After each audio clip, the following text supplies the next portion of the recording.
Há alguns meses eu comecei uma série de exposição, os irmãos que são da igreja ou aqueles que têm acompanhado sabem disso, mas me permita comentar com os que estão talvez pela primeira vez conosco, que eu dei o nome de 4 olhares, uma maneira de olhar os 4 evangelistas contando as histórias de Jesus, Marcos, Mateus, Lucas e João, de perspectivas diferentes, olhares diferentes, narrando alguns fatos em comum, outros que um ou outro destacou especificamente, um evangelista ou outro, e nós fizemos isso numa série de temporadas. Começamos com as temporadas dos princípios, como é que eles começaram a iniciar o evangelho, depois falamos sobre os coadjuvantes, aquelas pessoas que fizeram parte da história, depois falamos sobre os encontros de Jesus que ele teve com pessoas, grupos de pessoas, multidões, e na semana passada nós, começando o ano, fevereiro, esse retorno da série, nós começamos a 4ª temporada, que é os ensinos do mestre.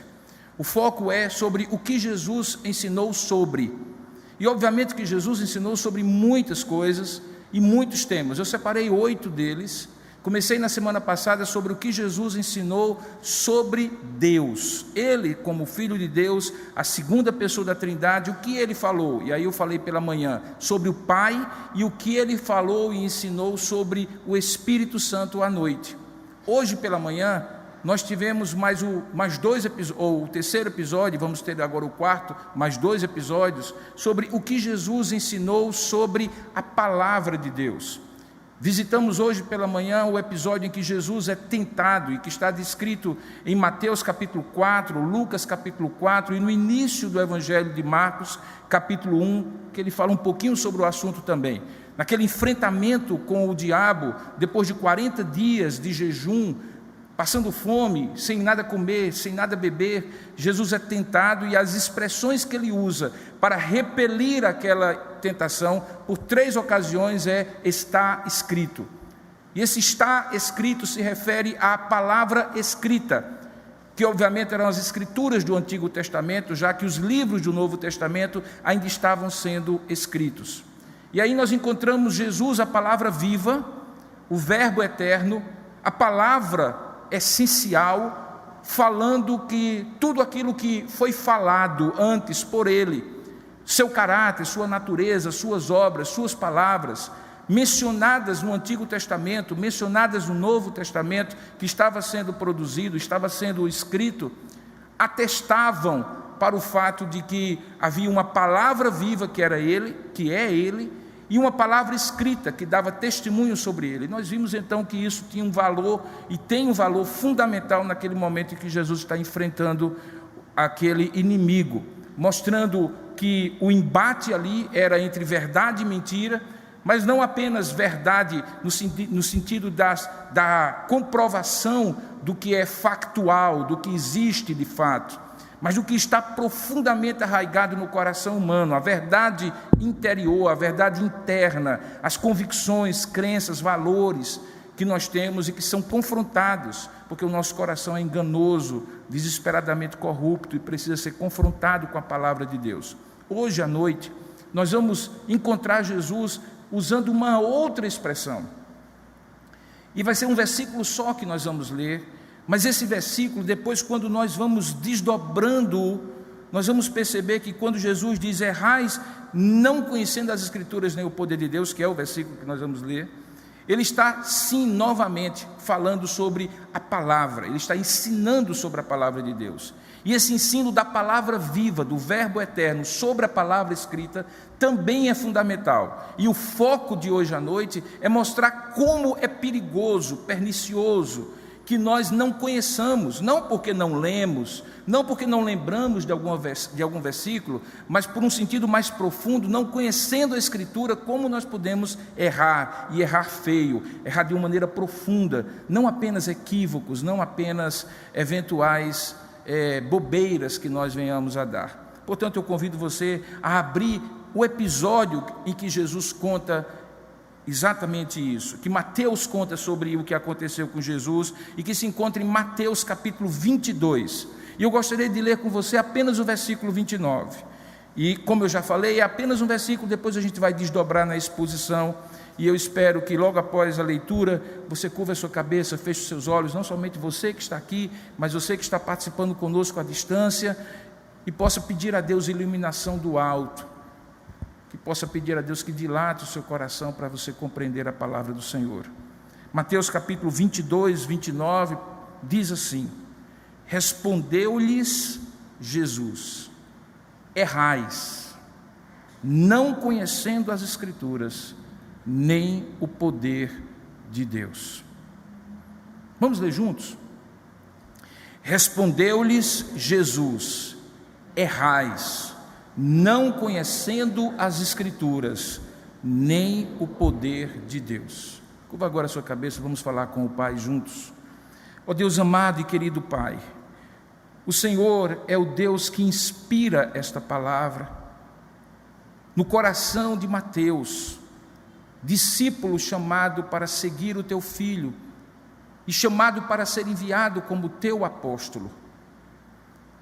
Este mesmo Espírito que habita conosco neste lugar e que está em nós, é aquele que pode traduzir o que significa essa expressão, errais, não conhecendo as Escrituras, nem o poder de Deus, porque foi Ele que colocou, registrando na mente de Mateus as palavras do teu Filho. Portanto, eu te peço, Pai, junto com os meus irmãos aqui, ilumina a nossa mente, abre o nosso coração, expande a nossa compreensão acerca desse texto, para que possamos sair daqui abençoados, entendendo o que o teu Filho Jesus, a palavra viva, ensinou sobre a palavra de Deus, a palavra escrita, como nós acabamos de ler. Fala ao nosso coração, traz cativa à tua palavra toda inquietação de alma, toda distração, dúvida, resistência espiritual, que tudo isso venha a estar, ó Pai, subordinado agora ao falar do teu Espírito, que não é o meu falar, é o teu falar em mim, por meu intermédio e apesar de mim. Esconde-me na cruz e fala ao teu povo, eu te peço, em nome de Jesus. Amém. Queridos, as pessoas costumam dizer sobre alguém que gosta de ler, que essa pessoa lê até bula de remédio, né? Alguém diz assim: rapaz, fulano gosta tanto de ler, que quando falta alguma coisa, o sujeito lê até bula de remédio. Por outro lado, alguém diz que se a gente realmente lê a bula do remédio, a gente não toma o remédio. Tal é o número de advertências, de senões, efeitos colaterais, grupos de pessoas que devem evitar a medicação e assim por diante. Tais informações nas bulas dos remédios foram ficando mais claras, e eu sou de uma época que elas não eram tão claras, com uma linguagem mais objetiva, com conteúdos padronizados, a partir do momento em que a Anvisa fez uma resolução 47/09, em que, nas palavras do seu diretor de então, Disseu Raposo de Melo, a resolução pretendia facilitar o entendimento do consumidor, melhorar a visibilidade dos textos e evitar equívocos nos momentos da prescrição e utilização dos medicamentos. Um processo que começou em 2008, determinava naquela ocasião, em 2009, que todos os medicamentos fabricados a partir de 2011, portanto com a janela de carência de 2 anos, já tivessem as bulas com os novos formatos, com os novos conteúdos, com letras maiores, informações mais claras, simples, ao alcance da média de compreensão das pessoas, escritas com textos mais didáticos e compreensíveis. O principal objetivo, como o diretor da época falou, era tornar o documento mais fácil de ler e de entender, já que alguns estudos apontavam que as bulas dos remédios vendidos no país até então eram incompletas, eram excessivamente técnicas para o público leigo, só os médicos entendiam, e eram superficiais e desatualizados até mesmo para os médicos que eram mais atualizados. Porque, afinal de contas, todos nós sabemos que quanto mais clara for a informação, mais conhecimento ela promove, e essa era a ideia de atualizar as bulas de remédio. Sabe, irmãos, isso é verdade quanto a bulas de remédios, e por incrível que pareça, é verdade até em relação à palavra de Deus. Quanto mais clara for a palavra, mais informação, e consequente mais formação e mais transformação ela promove. Por isso o texto que nós vamos expor, que está em Mateus capítulo 22, dentro desse episódio, os ensinos de Jesus sobre a palavra de Deus, trata exatamente disso. O texto acontece numa terça-feira, a chamada terça-feira da paixão. 2 dias antes, no domingo, chamado Domingo de Ramos, naquela chamada Semana Santa ou Semana da Paixão, Jesus tinha entrado em Jerusalém. Essa expressão é usada numa terça-feira, conforme a cronologia mais aceita, possivelmente no pátio do templo, quando eventos como esses são registrados tanto por Mateus, nesse capítulo 22, como Marcos, no capítulo 12, e Lucas, no capítulo 20. Marcos não menciona o que Jesus falou, errais porque não conheceis a Escritura Sagrada, e Lucas tem uma outra maneira de frasear, ele diz assim: respondeu-lhe Jesus, não provém o vosso erro de não conhecerdes as Escrituras nem o poder de Deus, o que afinal de contas dá na mesma. Nessa narrativa de Mateus 28, que vamos usar como esboço, deixando a de Lucas e a de Marcos como complemento, Jesus prossegue declarando grandes verdades naquela última semana. Essas verdades são através de palavras, ou por meio de palavras, muito claras, muito diretas, muito simples e objetivas, como as bulas de remédio quiseram se tornar. Ele usa, mesmo quando fala parábolas, que exigem uma reflexão dos seus ouvintes, uma conclusão muito clara para quem quisesse entender. Algumas vezes ele dava respostas no diálogo desse capítulo 22, de certa maneira desconcertante àquelas perguntas que eram capciosas, cheias de malícia que fariseus e saduceus faziam a ele. Primeiramente os fariseus, você lembra, por exemplo, que esse texto que nós lemos é antecedido por um em que os fariseus pegam uma moeda romana, mostram para Jesus e dizem assim: é lícito dar tributo a César? E Jesus então, e eu não vou expor esse texto, conclui dizendo: dai a César o que é de César, dai a Deus o que é de Deus. Você conhece a expressão. Logo depois, se aproxima de Jesus na sequência, não os fariseus, mas os saduceus. Os saduceus eram uma das seitas do judaísmo da época de Jesus. Eram membros de um grupo, de um partido religioso judaico, muito menos numeroso do que os fariseus. Mas eles tinham maior força social e política.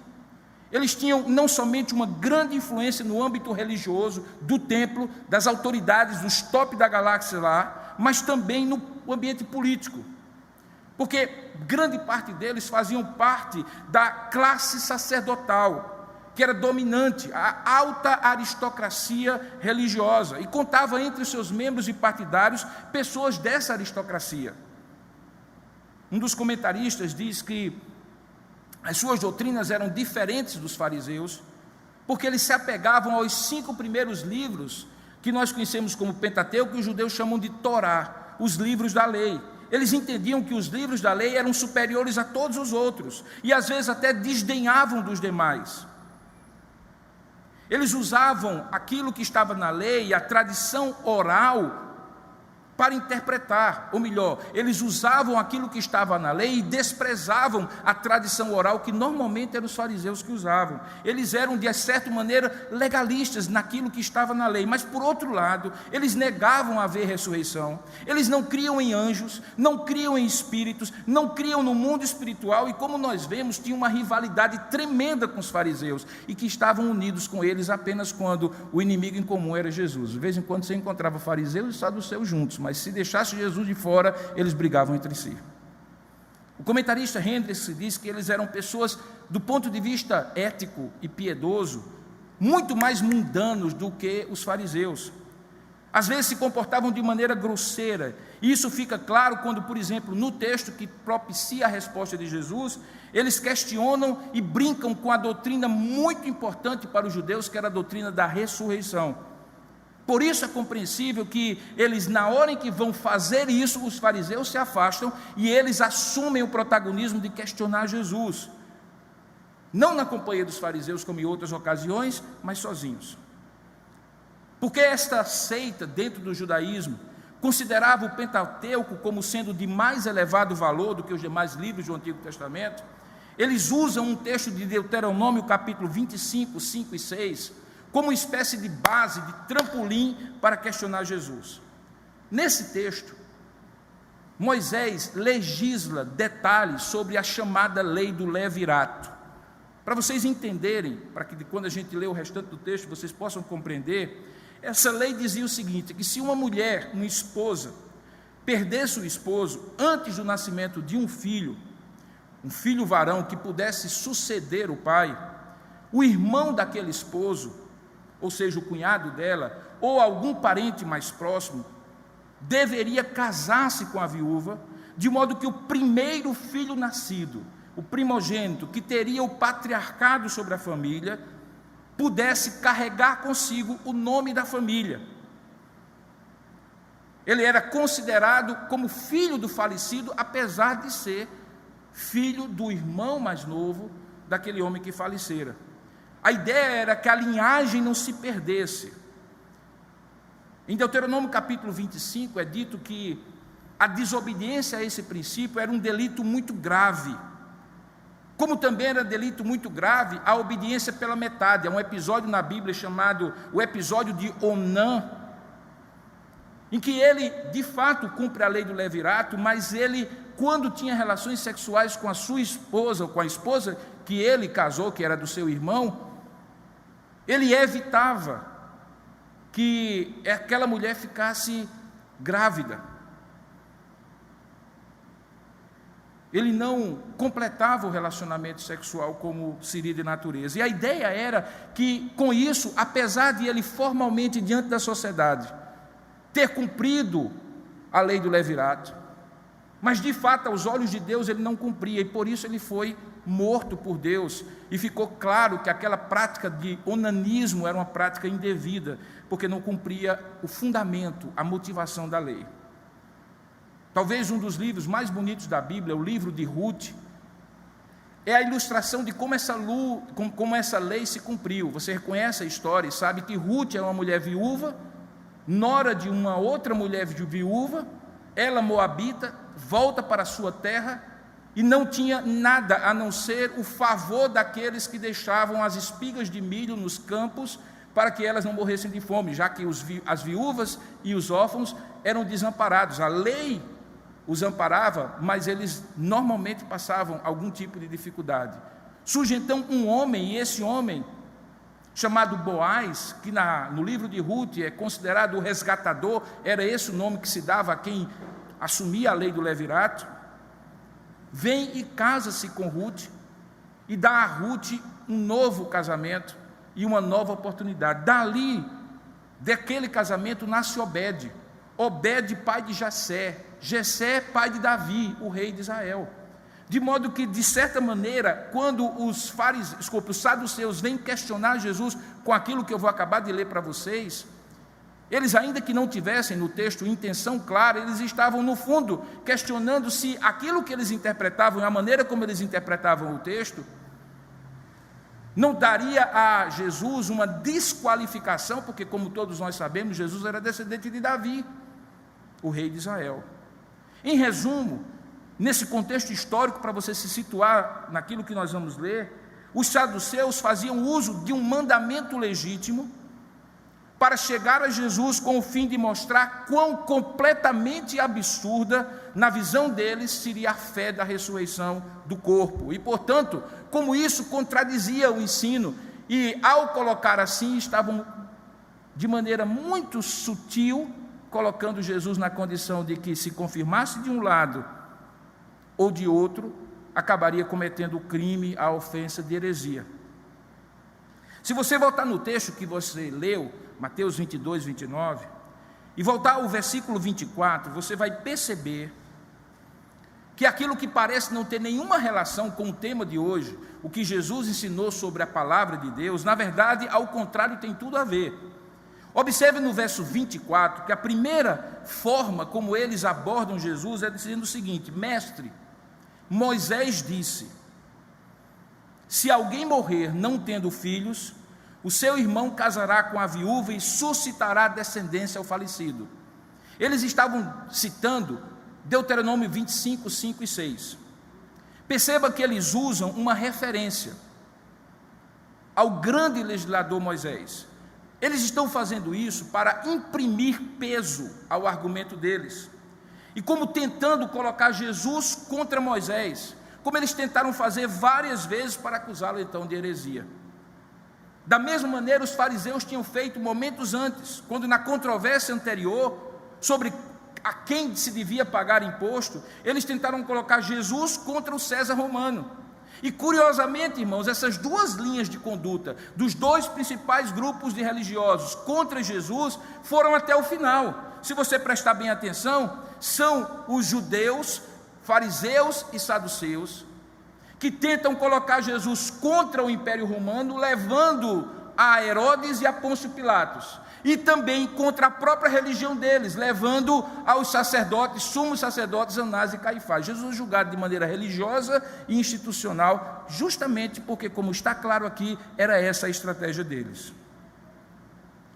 Mas mais do que isso, e para aqueles que estiveram pela manhã vai ficar mais claro, essa tática de citar Moisés e colocar uma contradição entre o que Jesus diria e aquilo que foi dito, também já tinha sido usado pelo diabo na tentação de Jesus. Lembra que o diabo em determinado momento também diz está escrito?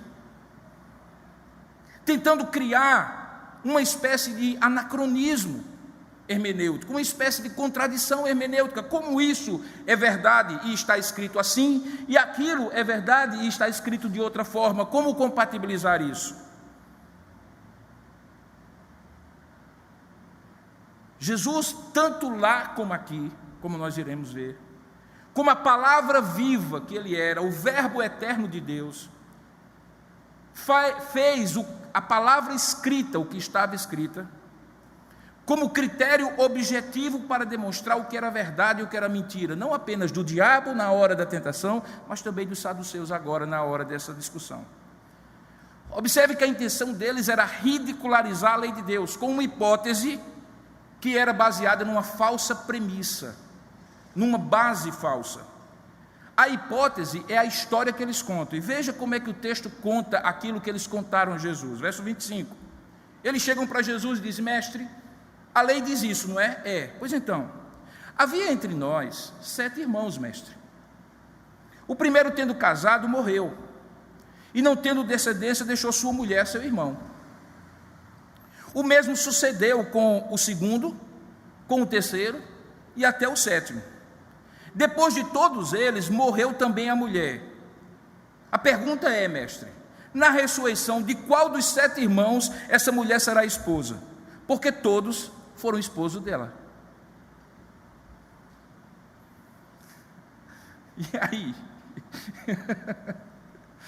E aí? Imagine você diante de um grupo de saduceus que conheciam a Escritura a ponto de citá-la com esse nível de detalhe, colocar você numa condição tal de que você tivesse bate pronto uma resposta para explicar como essa hipótese dessa situação pode ser resolvida. A premissa, essa é a história, a premissa que eles estão trabalhando, obviamente, é aquela que está contida na frase: de qual dos 7 será essa sua esposa? E qual é a premissa? É que a vida conjugal na terra continuará no céu. E essa premissa está escondida, eles não mostram a Jesus que eles estão partindo desse ponto de vista. A resposta de Jesus demonstra que a premissa é falsa. Estabelece onde se encontra a falha primordial, não apenas da pergunta dos saduceus, mas também e principalmente da atitude deles. Qual era o erro primordial dos fariseus, ou melhor, dos saduceus? Jesus diz: não conhecer as Escrituras nem o poder de Deus. Jesus aponta e diz: o problema é que errais, não conhecendo as Escrituras nem o poder de Deus. O verbo que é usado para a palavra errar é a palavra grega, ou o verbo grego planao. Significa ser ou tornar-se enganado por uma crença própria ou um determinado curso de ação, decisão ou escolha. Significa não apenas um equívoco, uma informação que não é verdadeira, mas um engano profundo, que faz alguém estar enganado e enganando-se, o que eu chamo de auto-engano, a ponto da pessoa não perceber que está se enganando. Aqueles homens não percebiam que a premissa que eles trabalhavam, que era colocar Jesus em dificuldade, fazia com que eles estabelecessem uma pressuposição errada e vivessem de acordo com ela e questionassem Jesus a partir dela. E o erro primordial de Jesus, que Jesus aponta dos saduceus, é: vocês não conhecem as Escrituras, vocês errais por isso, vocês erram por isso. Não é apenas um erro cognitivo quando alguém está em planaô, em auto-engano. Não é apenas um equívoco, não, é algo mais profundo, é de alma, é de coração, refere-se a alguém que está perdido na vida, como uma espécie de um vagabundo errante, seja fisicamente, eticamente ou espiritualmente. Parece com a expressão atual que nós usamos quando vemos alguém completamente perdido naquilo que é real, e dizemos: fulano de tal está perdido. Gente, ele está perdidinho, perdeu a noção, perdeu o senso de moral, de ridículo, de proporção, de realidade. Ele está fora da realidade. Jesus está dizendo que aqueles saduceus estavam nessa situação como uma condição moral, uma condição de coração, que afetava a capacidade de raciocinar corretamente, de sentir corretamente, de agir corretamente. É no mesmo sentido que o Salmo 14, verso 1 diz: diz o louco no seu coração, não há Deus. E ao dizer isso, essa loucura não é um distúrbio mental, é uma atitude de insensatez, de necessidade, de loucura espiritual e moral que obscurece o entendimento das pessoas. Como Paulo diz, que inculcando-se por sábio, eles tornam-se obscurecidos em seus próprios raciocínios. Era assim que os saduceus estavam. Quando Jesus então aponta o erro primordial, ele diz: o erro primordial de vocês não é uma questão só de hermenêutica, não é uma questão só de interpretação, que vocês perderam alguma coisa, é que a atitude de vocês é de tanto auto-engano para atingir os objetivos obscuros de vocês, que vocês não partem, que vocês estão numa pressuposição equivocada, a premissa de vocês é equivocada. Casamento não continua no céu. E vocês estão usando essa premissa para trazer a mim uma dificuldade que não existe. Vocês erram porque não conhecem as Escrituras nem o poder de Deus. A premissa completamente equivocada deles é apontada por Jesus. Veja, ele diz: na ressurreição nem casam, nem se dão em casamento, são porém como os anjos do céu.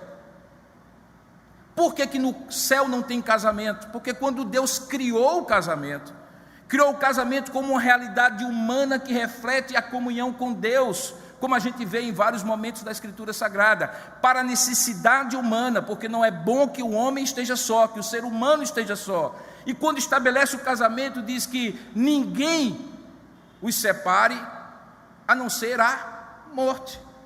E portanto, após a morte, o casamento cessa a sua função. Os saduceus sabiam disso, irmãos. Era só ir lá na lei de Moisés e compreender o que estava lá. Mas a obscuridade do coração deles, a tentativa de colocar Jesus em situação vexatória, supostamente vexatória, herética, fazia com que essa premissa completamente equivocada deles fosse apontada por Jesus, dizendo: errais, vocês estão em planaô, vocês estão em auto-engano, porque a intenção do coração de vocês desvirtua a maneira de vocês compreenderem, sentirem e agirem corretamente. Qual era então a verdade que eles precisavam aprender? Se conhecessem tanto a Escritura como o poder de Deus, que eles não conheciam, embora soubessem, fossem informados, lessem desde pequenos. Eles eram ignorantes e hostis a essa verdade, não porque não conheciam essa verdade, mas porque resistiam a essa verdade. É quando Jesus, no verso 31 e 32, diz qual é essa verdade. E qual é essa verdade? É que quanto à ressurreição dos mortos, não tendes lido, e o não tendes lido aqui é o equivalente ao está escrito de Mateus capítulo 4. Jesus se arvora, se ancora, se baseia na lei escrita, embora ele fosse a palavra viva, para que o critério objetivo ficasse claro, para que não fosse visto por eles como uma opinião, embora ele fosse a palavra viva. Ele mencionava a palavra escrita, porque a palavra escrita era objetiva, estava fora da polaridade da discussão, eu contra vocês. Então ele diz, não ouvistes, não tendes lido o que Deus vos declarou. Ele estava referindo-se ao Antigo Testamento, às Escrituras Sagradas, às palavras escritas por Deus, inspiradas por Deus e escritas por Moisés. E que palavras eram essas? Era que o próprio Deus dizia, eu sou o Deus de Abraão, o Deus de Isaque e o Deus de Jacó. E aí Jesus diz, ele não é Deus de mortos, e sim Deus de vivos. A narrativa de Mateus sobre o episódio, termina com a seguinte expressão no verso 33. Ouvindo isto que Jesus falara, as multidões que estavam ali presenciando aquele embate, se maravilhavam da sua doutrina. Nesse versículo 33 é interessante você observar duas coisas. A primeira é o significado da palavra se maravilharam. A palavra grega é a palavra eklepso, que significa ficar em êxtase. Ela acontece apenas 13 vezes no Novo Testamento, e um linguista diz que significa estar ou tornar-se tão surpreendido por algo, a tal ponto de quase perder a compostura mental. Algo assim. Como diriam os jovens, aquela multidão ficou bugada. Deu tilt. Espera aí, aqui nós estamos diante de uma verdade, de uma doutrina que nos surpreende, nos extasia, nos maravilha. E do que eles ficaram maravilhados? Dessa doutrina. Diz assim, ouvindo isso, as multidões se maravilhavam da sua doutrina. A palavra doutrina é a palavra didaquê, acontece 90 vezes na Bíblia e sempre é encontrada no Novo Testamento, se referindo ao ensino, à doutrinação, à catequese doutrinária, é a base da palavra didática. E que supostamente os doutores da lei, escribas, fariseus e saduceus, deveriam ensinar, mas não ensinavam. E a multidão, quando percebeu a didática, a doutrina, o ensino de Jesus, ela se maravilhou. A essa altura você deve estar perguntando, ok, e o que é que isso tudo tem a ver com aquilo que o Senhor se propôs a falar hoje pela manhã e à noite, sobre o que Jesus ensinou sobre a palavra de Deus? 4 coisas. Primeiro, o erro primordial do ser humano, dos saduceus ou de qualquer um, de onde decorrem todos os erros do conhecimento, de avaliação, de atitudes, de escolhas, de decisões, etc., é não conhecer Deus, nem a verdade sobre Ele, sobre quem Ele é, o que Ele ensina e o que está nas Escrituras. A Bíblia diz que nós fomos criados para conhecer Deus e para ter em Deus a suprema alegria, prazer e satisfação na vida.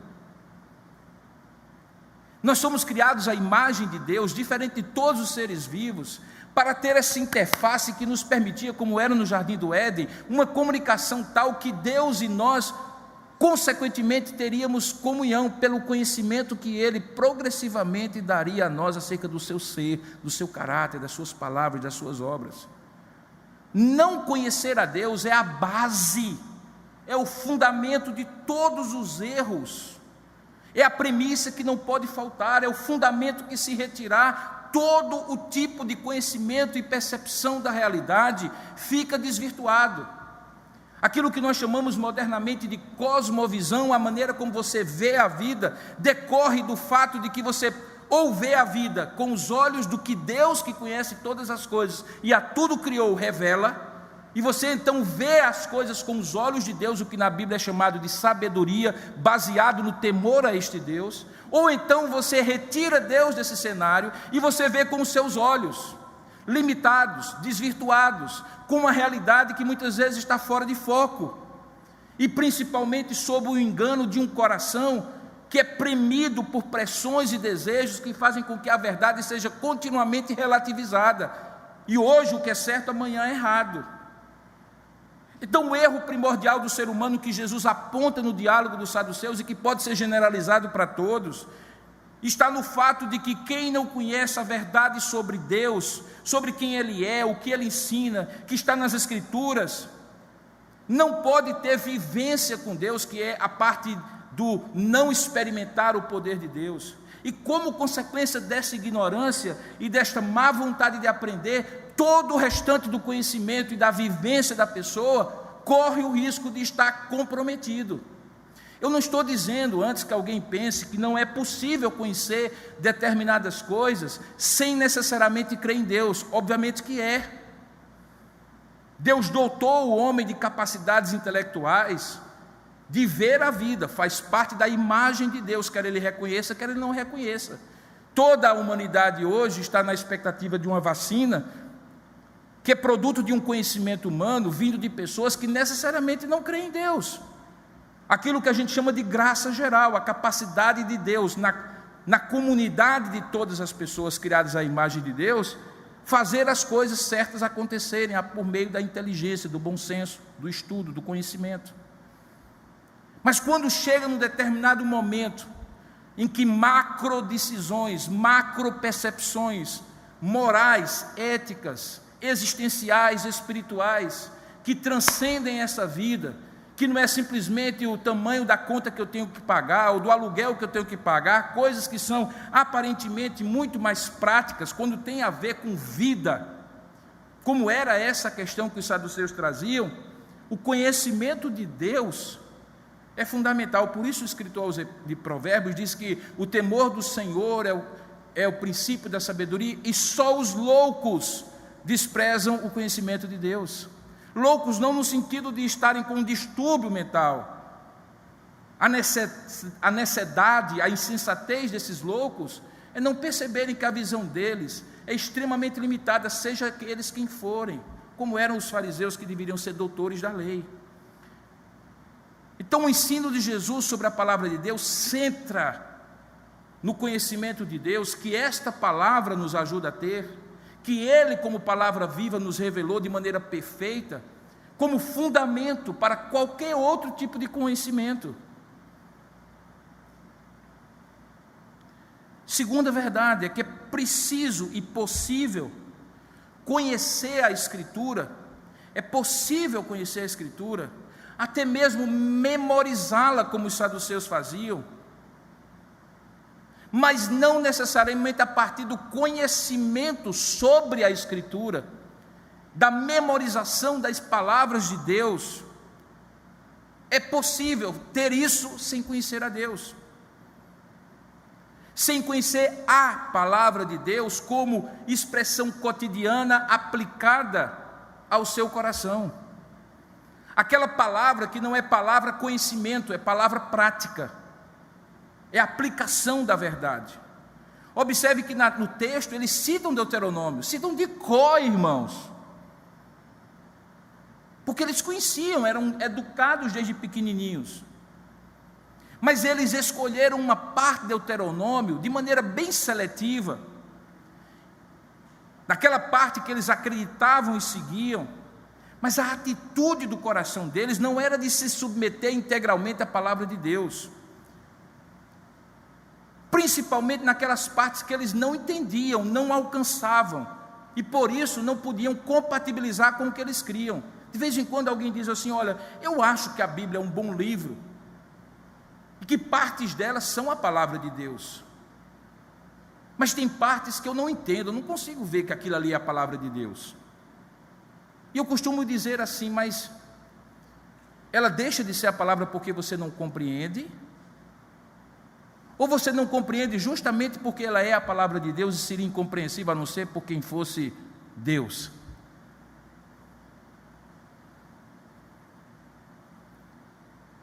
E vou mais além, diga assim: ok, então pegue uma tesoura,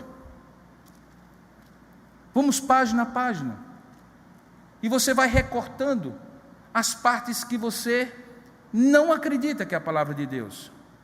E para cada corte que você der, você vai me explicar qual é o critério objetivo que faz você dizer essa parte é e essa parte não é. E depois eu vou pedir a uma outra pessoa que tem esse mesmo tipo de dificuldade e vou lhe dar uma outra Bíblia para que ela faça o mesmo processo. E depois nós vamos comparar os dois processos e entender se o que sobrou é igual num e igual no outro. E nós vamos chegar à conclusão que não é. Porque o problema não é que esta parte não é a palavra de Deus, é que eu não compreendo como o outro não compreende outra parte, ou então eu até compreendo, mas eu não quero crer e me submeter a ela, e portanto essa parte é incômoda, e por isso eu digo, não é a palavra de Deus. Jesus quebra esse tipo de pensamento e atitude, quando diz, olha, até eu que sou a palavra viva, o próprio Deus que falou, estou dizendo para vocês, diante da pergunta que vocês fazem, que está escrito, para que fique claro que esta palavra escrita atesta, testifica, testemunha acerca da palavra de Deus que eu sou encarnado, porque o Verbo estava com Deus, o Verbo era Deus, e o Verbo se fez carne, e o Verbo era Ele, é Ele. Então é possível, infelizmente, ser um profundo conhecedor da Escritura, memorizá-la, mas se a atitude de coração não for de se submeter integralmente à palavra de Deus, naquilo que eu não alcanço, mas confio, que da mesma maneira que quando eu era pequeno eu não entendia tudo aquilo que o meu pai falava, e eu precisei crescer e amadurecer para então dizer, agora eu entendo que a vida cristã é uma vida de crescimento, de tal maneira que, como Jesus falou, aquilo que eu vos digo hoje não entenderás, entendê-lo-ás depois. Mas porque eu conheço esse Deus pelo que eu conheço da palavra, eu me submeto confiadamente, do mesmo jeito que a criança, sem entender por que está indo e para onde está indo, entra no carro e o pai na direção o leva para onde ele quiser. Porque há uma relação de confiança que antecede o conhecimento. Nós não conhecemos para crer, nós cremos para conhecer. O conhecimento prévio para poder crer é o conhecimento de quem é Deus e do que Ele diz que é o caminho da salvação, e uma vez conhecendo isso, a fé vem por este ouvir a palavra de Deus. A partir dali a minha vida é de fé, não uma fé cega, mas uma fé progressiva que conhece progressivamente a Deus, mas que é baseada na minha confiança em Deus, e não na minha capacidade de compreender todos os detalhes e mistérios da vida e da palavra de Deus. Terceiro lugar, perceba que, novamente aqui, como foi antes, Jesus, a palavra viva, mesmo podendo dirimir a questão com suas próprias palavras, Jesus podia dizer, olha, deixa eu explicar para vocês aqui, e dizer a eles, porque afinal de contas a lei era expressão do seu caráter, o Espírito Santo que habitava nele, tinha sido o mesmo Espírito que inspirara Moisés a escrever Deuteronômio, mas mais uma vez ele prefere recorrer à palavra escrita que estava disponível na época, que eram as escrituras do Antigo Testamento, para apontar qual era o erro deles. Fica claro, portanto, que o erro era não conhecer o que estava escrito como palavra de Deus, aquilo que ele chama de escrituras, e por causa disso não conhecer o poder de Deus. 20 séculos depois, apesar de este livro ser o livro mais conhecido, impresso, distribuído, praticamente em todas as línguas, alguma porção dele está disponível, a ignorância sobre este livro, que é mais do que a ignorância sobre o que nele está escrito, mas a ignorância espiritual de não se submeter a ele, hoje esse é um livro proscrito nas instâncias supostamente mais intelectuais de qualquer sociedade, porque é associado a um fundamentalismo obscurantista, quando na verdade é por causa deste livro que os maiores cientistas do mundo criaram o que a gente chama de ciência moderna. Porque esse livro revela a existência de um Deus que ordena o universo através de leis. E existe ciência porque existe essa concepção, porque sem leis, se o universo fosse caótico, aleatório, se não houvesse separação entre o Criador e a criatura, se Deus fosse essa força que faria com que todas as coisas fossem Deus e Deus fosse tudo, numa espécie de panteísmo muito agradável e muito atraente nos dias de hoje, não haveria possibilidade de ciência, porque a ciência trabalha em cima de fenômenos que possam ser previsíveis, replicados, que tenham algum tipo de coerência, de nexo. Mas apesar disso, de alguns dos maiores cientistas que criaram as maiores invenções, as maiores descobertas científicas, esse livro é tido como um livro obscurantista. Sabe por quê? Porque à semelhança de modernos saduceus, as pessoas retalham esse livro e usam a parte que lhes cabe, que lhes favorece, mas não se submetem simplesmente ao que está escrito. E aí Jesus diz a essa geração, 20 séculos depois desse diálogo: errais. Porque se vocês conhecessem a Escritura, não seriam errantes. Vocês erram porque são errantes. Por isso que nós dizemos que nós pecamos, porque somos pecadores. É a natureza errante deste coração humano que faz com que erros desse tipo aconteçam. Erros de cognição, de raciocínio, de compreensão. Erros morais, erros éticos, decisões e escolhas equivocadas. Erros de percepções emocionais equivocadas, afetos desvirtuados. Hoje existe uma máxima que o amor é o supremo critério para estabelecer o que é certo e o que é errado. Nunca foi em cultura nenhuma, porque se fosse, não existiria nenhum tipo de possibilidade de ordem. Porque aquilo que as pessoas chamam de amor é muitas vezes simplesmente desejo e paixão. E desejo e paixão é como fumaça, é etéreo, é volúvel. Por isso que Jesus diz: olha, ao invés de serem guiados pelos seus próprios desejos e corações, por essa maneira desvirtuada de sentir para poder crer, de sentir para poder raciocinar, por favor, percebam, o erro de vocês é não conhecer as Escrituras, o critério objetivo que enquadra, ancora, sustenta todas as percepções, todos os afetos, todas as decisões éticas, todas as compreensões da vida. Finalmente, perceba que do mesmo jeito que aconteceu em outros momentos, inclusive lá no final do Sermão da Montanha, há multidões sedentas da verdadeira doutrina, multidões de pessoas errantes, que podem ainda hoje se admirar da maneira como Jesus ensina, porque elas estão enfastiadas de filosofias, de ideologias relativistas, que não dão segurança alguma. Pode ser, também pode não ser, pode ser agora, pode ser depois, depende daquilo outro. Onde é que está a verdade? Não sei, você tem a sua, eu tenho a minha.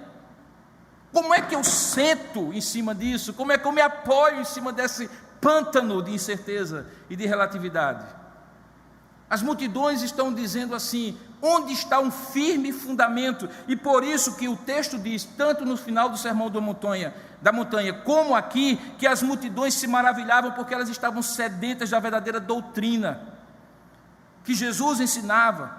Elas estavam enfastiadas daquele legalismo formal, religioso, do uso seletivo e manipulado da palavra de Deus feita por aqueles religiosos. Como pode estar também enfastiada de certas pregações que são mais ideológicas do que o simples Evangelho de Jesus Cristo, que são mais formais, que apresentam mais a igreja presbiteriana, um sistema de doutrina que, por mais que seja sadio, como eu creio, afinal de contas sou ministro presbiteriano, não é o Evangelho.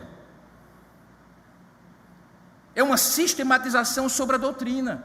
E quando eu prego mais o presbiterianismo, o calvinismo, ou qualquer ismo humano, por mais próximo da verdade que eles estejam, como eu creio que estão, as multidões não se maravilham, mas elas se maravilham quando escutam o Evangelho de Jesus Cristo. Irmãos, eu tenho tido algumas experiências das mais profundas, de como diante de doutores e pesquisadores, dos mais renomados, não é do Brasil, é do mundo, quando o Evangelho de Jesus Cristo, na sua simplicidade, é exposto sem formalismos religiosos, sem ideologias que o prendem, simplesmente como a boa nova, aquela boa nova faz olhos brilharem, coração palpitar e desejo de alma de transformação acontecer. Por isso essas multidões se maravilhavam. No final do Sermão do Monte, é dito, olha só, que as multidões se maravilhavam da sua doutrina, porque Jesus as ensinava com autoridade, e não como os escribas e fariseus. E qual era a diferença? Era porque a palavra viva que tinha inspirado pelo seu espírito aquelas escrituras, que ele agora pregava, dava-lhe a autoridade de autor. Era o autor que estava falando daquelas palavras, não era uns doutores da lei, uns pastores como eu, que eventualmente podem falar acerca da palavra. Era a palavra falando de si mesmo de forma verbal e depois registrada de forma escrita. E isso era impactante. Por que Jesus produz um impacto tal que com apenas 12 homens, covardes muitas vezes, cheios de contradições, a doutrina dele, o ensino dele, a pessoa dele, o impacto dele preserva-se depois de 20 séculos. E eis que eu estou aqui num domingo de carnaval, pregando numa cidade do litoral nordestino das Américas, quilômetros e quilômetros distantes de Jerusalém, falando desse Jesus 2000 anos depois. Qual é o movimento na história da humanidade gerado por um homem e 12 discípulos, inclusive um que o traiu, que tem este poder de moldar toda a face do globo? O que é que existe de distinto? É que a palavra viva se fez carne e habitou entre nós, e a palavra escrita que registra suas palavras, suas obras e seus feitos, está disponível para nós. Por isso, não perceber isso é o grande erro da humanidade, mas perceber isso traz maravilhamento, se é que essa palavra existe, traz espanto das multidões.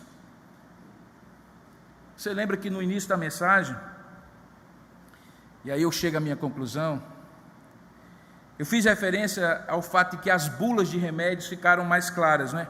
Com linguagem mais simples, mais objetiva, com o propósito final de dar acesso às informações importantes sobre a medicação a todos, dos mais intelectuais aos mais simples. Pois bem, só que antes, mesmo antes, sempre houve, e ainda hoje continua havendo, a possibilidade de que aquilo que está escrito pudesse, como hoje pode, ser devidamente interpretado por alguém que conheça. Eu posso pegar a bula e consultar alguém que pesquisou aquela medicação, um médico que usa profissionalmente aquela medicação, como ela é aplicada. Você percebe o que eu estou querendo levá-lo a entender? É que do mesmo jeito que a bula muitas vezes precisa de alguém, por mais clara que ela seja, para interpretá-la, de certa maneira, nesse texto, a palavra viva, que é Jesus, guiou aquela multidão à verdade. Não guiou os saduceus, porque o problema deles era que eles não queriam a verdade, mas aquela multidão foi guiada à verdade. Que verdade? A palavra que estava escrita, porque o que Jesus falou foi a palavra que estava escrita. Ele explicou a bula. A bula, por mais simples que fosse, mas que ao ser manipulada pelos saduceus se tornava obscura, incompreensível, indecifrável. Jesus explica a bula, que era simples, para os simples de coração, que eram aquela multidão. Como eu falei pela manhã, a palavra viva, Jesus, o verbo eterno, confirma a autoridade das Escrituras, que é a palavra escrita. E essa palavra escrita testemunha nela ser Jesus a palavra eterna, o próprio Filho de Deus, o único Senhor e Salvador. Uma testifica da outra. Há um texto em João capítulo 5, verso 22, capítulo 5, não sei exatamente o verso, em que Jesus tem um diálogo com outro grupo, agora de fariseus, e ele faz uma frase parecida com essa de Mateus. Olha o que ele diz assim: examinais as Escrituras. Ele está constatando, vocês examinam as Escrituras, porque vocês julgam ter nelas a vida eterna. E olha o que ele conclui: e é verdade, porque são elas mesmas que testificam de mim. Observe que o examinais aqui não é examinai, não é no imperativo, não é uma ordem, ele está constatando. É uma constatação que eles examinavam, afinal de contas eles eram doutores da lei, mas eles só examinavam porque julgavam, pressupunham que ao examinar eles teriam a vida eterna. E aí Jesus diz: ok, se vocês examinarem, buscando a vida eterna, vocês perceberão que elas dirão o que eu estou dizendo de mim, porque elas testificam de mim. O que Jesus promete, irmãos, sempre, como nós vimos domingo passado, é que o Espírito Santo, o outro Consolador, viria quando ele fosse enviado pelo Pai e pelo Filho para estar conosco e em nós. Os irmãos recordam disso do domingo passado. Segundo Jesus, ele faria duas coisas. A primeira delas, ele nos faria lembrar de tudo o que havia sido ensinado por Jesus e que para nós hoje é a palavra escrita. Mas segundo, ele nos conduziria como um guia interno, um GPS embutido, instalado no coração, a toda a verdade pessoal, íntima, personalizada, que eu e você, cada um de nós precisa ter sobre a verdade geral de Deus, que nós chamamos de verdade aplicada. É aquilo que eu preciso entender desta palavra que o pastor está pregando. E isso é o Espírito Santo que vivifica no meu coração essa palavra escrita, senão ela continua sendo palavra escrita, verdade, mas nenhum efeito terá sobre você. Por isso que diz que a letra mata.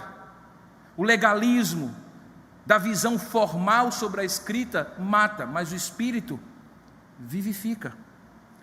Então, se houver, meu querido, algo na bula, que por mais simples que seja, no entanto parece incompreensível a você, tome duas atitudes. A primeira, selecione, ou melhor, analise no seu coração se ela é incompreensível, porque ela está confrontando você e você não quer ser confrontado, e então você coloca toda a dificuldade para compreender aquilo, porque você está partindo de pressupostos que, se você abandonar, você fica exposto diante dessa palavra.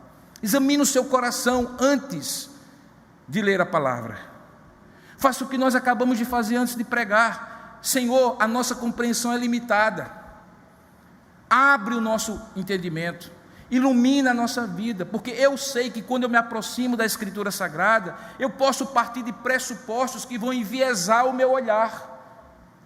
Mas se tem uma bula, e se tem um médico que pode me explicar a bula, se tem uma palavra escrita e tem uma palavra viva, que é o Espírito Santo que habita em mim, o autor da palavra escrita, por que não pedir a Ele: abre os meus olhos, ó Espírito? Se a bula tiver obscurecida, se você tiver algo a decidir e não sabe o que fazer, se algo é incompreensível, o ensino é difícil para você, primeiro examine o seu coração, faça o que o salmista Davi nos ensina no Salmo 139: sonda-me, ó Deus, e conhece o meu coração. Vê se há em mim algum caminho mau e guia-me pelo caminho eterno. E aí peça para que o Espírito Santo, que é aquele que lhe fará lembrar de toda a verdade e lhe ensinará todas as coisas, explique a bula. A palavra viva, quando estava com os discípulos, explicava aos discípulos o que a palavra de Deus era para ser entendida. O que eles não conseguiam entender, ele explicava. E aí ele diz: eu vou para o Pai, mas eu não vou deixar vocês órfãos. Nós enviaremos, eu e o Pai, o Espírito Santo, que é o outro Consolador. Ele estará convosco e estará em vós, e Ele é o guia a toda a verdade. Ele vos fará lembrar de todas as coisas e vos ensinará toda a verdade. Examine o seu coração para ver se há resistência à verdade. a suposta dificuldade de entender o que ela está ensinando não tem a ver com a mesma resistência que os saduceus tinham, com a mesma premissa errada, com o mesmo erro primordial, erro de alma, erro de atitude. Mas uma vez fazendo isso, saiba que o Espírito Santo pode e está aqui para isso, explicar a bula para você. Nós chamamos isso na teologia de testemunho interno do Espírito Santo. Ele não vai falar nada que não está escrito, mas ele vai aplicar o que está escrito à sua necessidade real, presente e particular. Porque Deus não nos dá uma bula sem um médico para aplicar o remédio. Um dia esse médico era Jesus, porque estava na terra, a palavra viva que se fez carne. Hoje o Espírito Santo é esse aplicador da verdade, que faz com que todas as coisas fiquem claras para nós. Se você juntar o que foi ensinado para você pela manhã, e algumas pessoas estão perguntando, mas por que o senhor está pregando sobre o mesmo tema manhã e noite? É porque é muita coisa para falar no sermão só, eu já falo muito. Então, se você juntar pela manhã o está escrito da tentação do diabo com o errais não conhecendo as Escrituras, você vai compreender perfeitamente o que Jesus ensinou sobre a palavra de Deus. O meu desejo é que tudo isso produza no seu coração aquilo que eu falei pela manhã, um conhecimento de Deus que não seja intelectualizado, que queime no seu coração, que lhe faça apaixonar-se por Deus, pela palavra dEle. Uma das coisas mais bonitas que eu tenho descoberto na Bíblia, irmãos, é que lendo essa Bíblia desde os 16 anos de idade, e pregando-a desde sempre, desde aquela época, e a essa altura já há 37 anos formalmente, como seminarista, como licenciado, como ministro ordenado, todas as vezes que eu abro esse livro, até mesmo em textos que eu já preguei mais de uma vez sobre eles, e deixo que o meu coração se derrame nessa escritura, não nesse papel, não nessa tinta, na palavra. Ela é viva, porque é o Espírito que faz com que ela vivifique no meu coração. Essa experiência não é minha porque eu sou especial, ela é de todo servo de Deus, ela era de Davi. Por isso ele escreveu o maior salmo da Bíblia, o Salmo 119. E no Salmo 119 não existe um único versículo que não exalte a palavra de Deus, a ponto dele dizer assim: Senhor, os meus olhos se enchem de água e o meu coração de alegria, quando eu contemplo as maravilhas da tua lei. Os saduceus eram doutores da lei.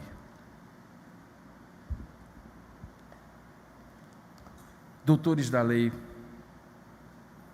podem conhecer muito sobre e ao mesmo tempo não conhecer nada da palavra de Deus. Que isso não aconteça com você, porque é isso que Jesus ensinou sobre a palavra de Deus.